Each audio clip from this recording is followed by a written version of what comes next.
Halo semua, perkenalkan nama saya Raih Eti Silaban dengan NPM 200910156, Prodi Pendidikan Guru Sekolah Dasar dengan mata kuliah Strategi Belajar Mengajar dan dengan dosen pengampu Bapak Sumarlin Mangandar Marianus, SSI MPD.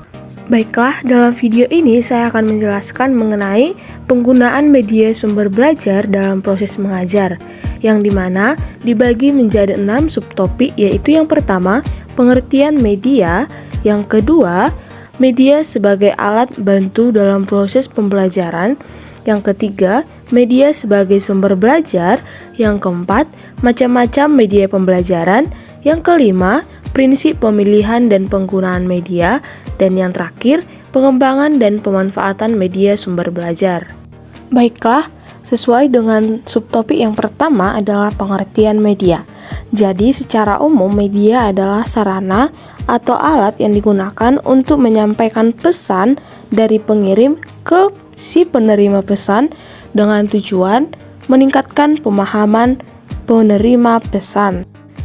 Menurut Arsyad 2011, media adalah alat bantu apa saja yang dapat dijadikan sebagai penyalur pesan guna mencapai tujuan pengajaran. Yang kedua, menurut Suraya 2012, media merupakan alat yang mampu untuk membantu proses belajar, mengajar, serta berfungsi untuk memperjelas makna pesan atau informasi yang disampaikan, sehingga dapat mencapai tujuan pembelajaran yang telah direncanakan. Nah, jadi dapat disimpulkan bahwa media adalah sarana atau alat yang digunakan untuk menyampaikan pesan dari si pemberi pesan ke si penerima pesan dengan tujuan meningkatkan pemahaman si penerima pesan.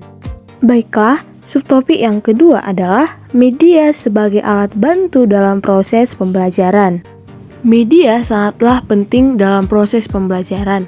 Media pembelajaran sangat penting karena guru dapat menyampaikan materi kepada siswa menjadi lebih bermakna. Guru tidak hanya menyampaikan materi berupa kata-kata dengan ceramah, tetapi dapat membawa siswa untuk lebih memahami secara nyata materi yang disampaikan tersebut. Nah, jadi menurut Wina Senjaya, ada 5 fungsi media dalam proses pembelajaran. Yang pertama, media sebagai fungsi komunikatif. Media pembelajaran digunakan untuk mempermudah komunikasi antara penyampai pesan dan si penerima pesan. Yang kedua, fungsi motivasi. Media pembelajaran dapat memotivasi siswa dalam belajar. Nah, dengan pengembangan media pembelajaran tidak hanya mengandung unsur artistik saja, akan tetapi memudahkan siswa mempelajari materi pembelajaran sehingga dapat meningkatkan gairah siswa untuk belajar. Yang ketiga, fungsi kebermaknaan. Penggunaan media pembelajaran dapat lebih bermakna, yakni pembelajaran bukan hanya meningkatkan penambah informasi, tetapi dapat meningkatkan kemampuan siswa untuk menganalisis dan juga mencipta. Yang keempat, fungsi penyamaan persepsi. Dapat menyamakan persepsi setiap siswa sehingga memiliki pandangan yang sama terhadap informasi yang telah disampaikan. Nah, jadi yang terakhir adalah fungsi individualitas. Dengan latar belakang siswa yang berbeda, baik itu pengalaman, gaya belajar, dan kemampuan siswa, maka media pembelajaran dapat melayani setiap kebutuhan setiap individu yang memiliki minat dan gaya belajar yang berbeda-beda. Baiklah, subtopik yang ketiga adalah macam-macam media pembelajaran, yaitu yang pertama, media audio. Media audio berkaitan erat dengan indera pendengaran.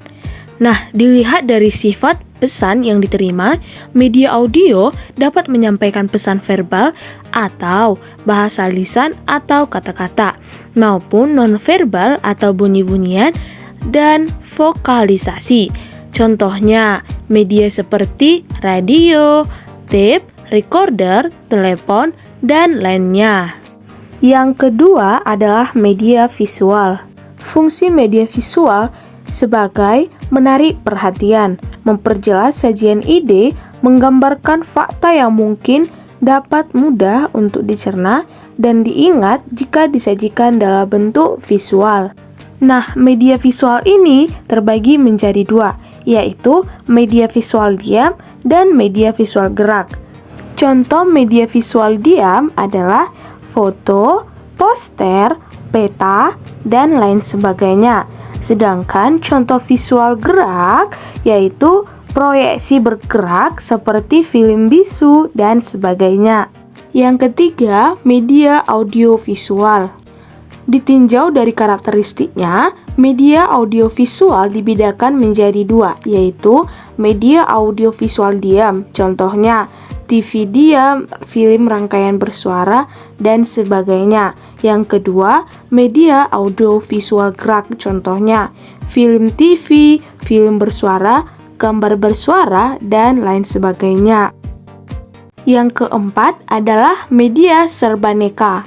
Nah, media serbaneka merupakan suatu media yang disesuaikan dengan potensi di suatu daerah, di sekitar sekolah atau di lokasi lain, atau di masyarakat yang dapat dimanfaatkan sebagai media pengajaran.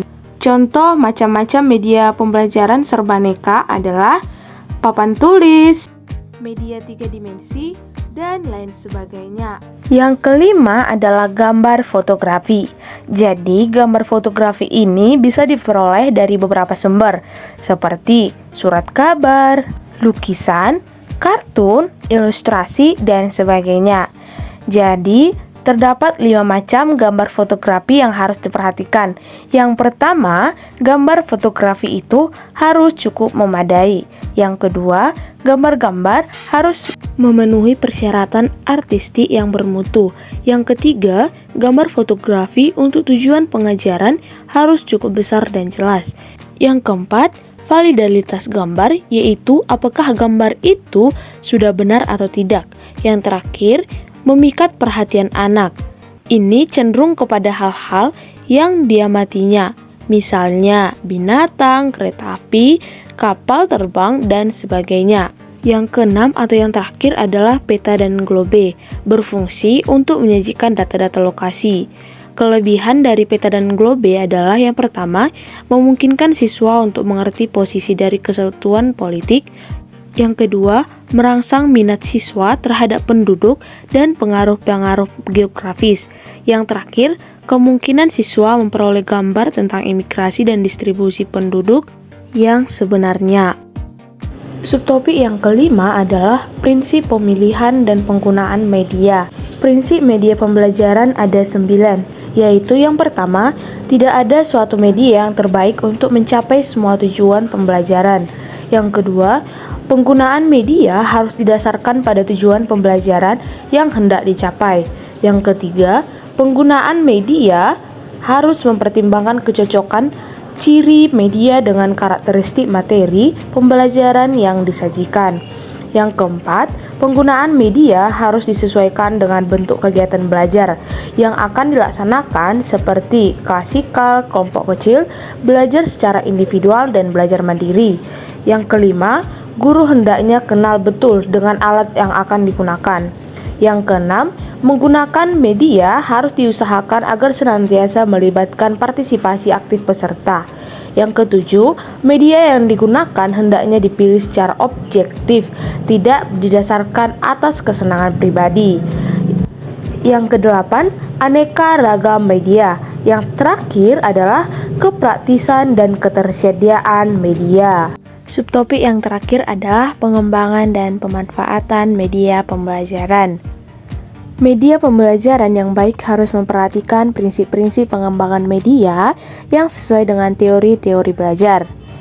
Prinsip-prinsip psikologis yang perlu mendapat pertimbangan dalam pemilihan dan menggunakan media adalah yang pertama, memotivasi siswa dalam belajar. Yang kedua, memahami perbedaan individu. Yang ketiga, sesuai dengan tujuan pelajaran. Yang keempat, isi yang terorganisasi. Yang kelima, ketersediaan siswa dalam belajar. Yang keenam, menumbuhkan emosi siswa. Yang ketujuh, menumbuhkan partisipasi siswa. Yang kedelapan, memberikan umpan balik atau penguatan. Dan yang terakhir atau yang kesembilan adalah latihan dan penerapan. Baiklah, demikian materi yang bisa saya jelaskan dalam video ini. Apabila ada kesalahan, saya mohon maaf. Terima kasih. Unika Jaya, Unika Smart.